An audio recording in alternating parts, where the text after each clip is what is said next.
लाहौर के इलाके इचरा से ये खबर है, जहां पर ट्यूशन सेंटर में 12 साल लड़की की पुरअसरार हलाकत की तहकीकात में पेशरफ्त हुई। ट्यूशन सेंटर के मालिक की 2 बेटियों को हिरासत में ले लिया गया। पोस्टमार्टम के बाद तालिबा की लाश वरसा के हवाले कर दी गई। पुलिस के मुताबिक ट्यूशन सेंटर मालिक की 2 बेटियों को हिरासत में ले लिया गया।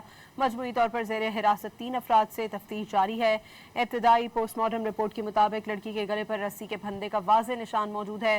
तालिबा की मौत गले में फंदा लगने से वाक़ई हुई। जिस्म पर तशद्दुद या ज़बरदस्ती के कोई वाज़ेह निशानात नहीं मिले। वाक़ई की जगह से फिंगरप्रिंट समेत दीगर शवाहिद इकट्ठे करके फॉरेंसिक लेबॉरेटरी भिजवा दिए गए। हतमी राय फॉरेंसिक और केमिकल एग्जामिनर रिपोर्ट्स मौसूल होने के बाद दी जाएगी। लाहौर के इलाके इचरा से ये खबर है, जहां पर ट्यूशन सेंटर में 12 साल लड़की की पुरअसरार हलाकत की तहकीकात में पेशरफ्त हुई। ट्यूशन सेंटर के मालिक की 2 बेटियों को हिरासत में ले लिया गया। पोस्टमार्टम के बाद तालिबा की लाश वरसा के हवाले कर दी गई। पुलिस के मुताबिक ट्यूशन सेंटर मालिक की 2 बेटियों को हिरासत में ले लिया गया। मजमूई तौर पर ज़ेरे हिरासत 3 अफराद से तफ्तीश जारी है। इब्तदाई पोस्टमार्टम रिपोर्ट के मुताबिक लड़की के गले पर रस्सी के फंदे का वाज़ेह निशान मौजूद है। तालिबा की मौत गले में फंदा लगने से वाक़ई हुई। जिस्म पर तशद्दुद या ज़बरदस्ती के कोई वाज़ेह निशानात नहीं मिले।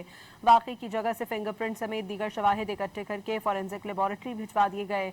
हतमी राय फॉरेंसिक और केमिकल एग्जामिनर रिपोर्ट्स मौसूल होने के बाद दी जाएगी।